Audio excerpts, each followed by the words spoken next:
Andriamanitro, mitodika aminao zahay fa mafy loatra ny fahantrana zakain'ny firenenay. Fa inona loatra ny mahazo an'i Madagasikara, Andriamanitro? Gisitra maneran-tany ary hita eto daholo ny karazana fahoriana rehetrarehetra.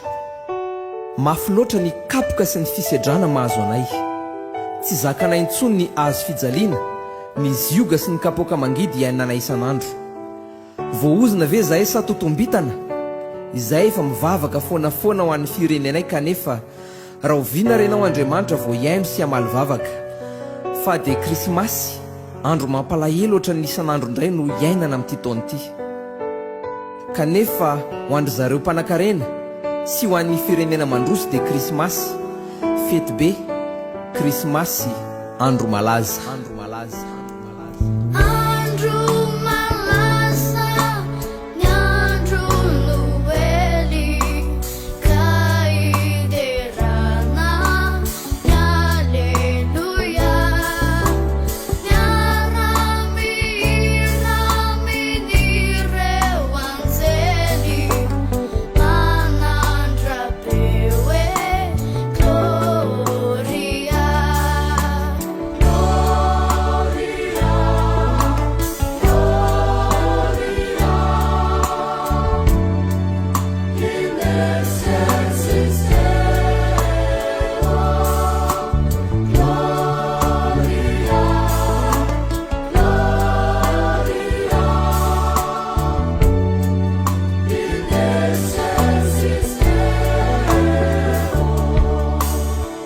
Rehefa Krismasy ohatran'izao, Andriamanitro, dia mba mihiratra kely ny mahantra mamorona ny tsy misy anaovana fety.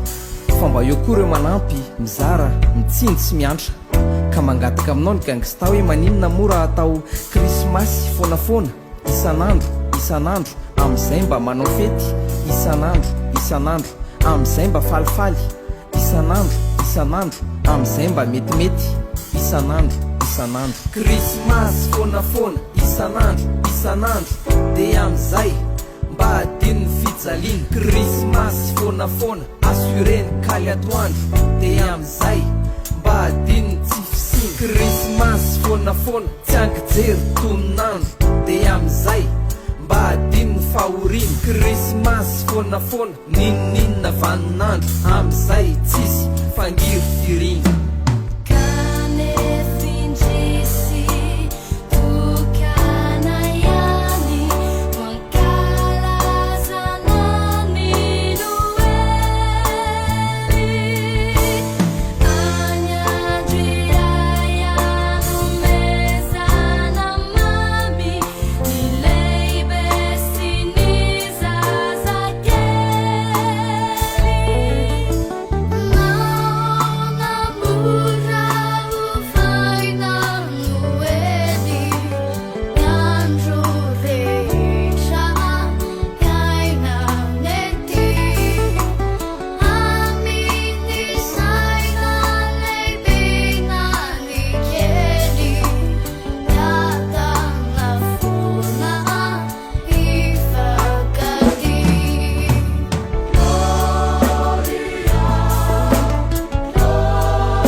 Ka dia mivavaka sy mitalao aminao hatrany izay, Andriamanitra, mba ho tsirom-pahazavana fa tsy aisim-pito-pahoriana, mba ho famindram-po fa tsy fanamelohana no asetrinao izao vavaka izao, mba homeo anjara masoandro amin'izay Madagasikara, tolory olokendry voninahana soa fa tsy ampivarina kady intsony ny firenena malagasy.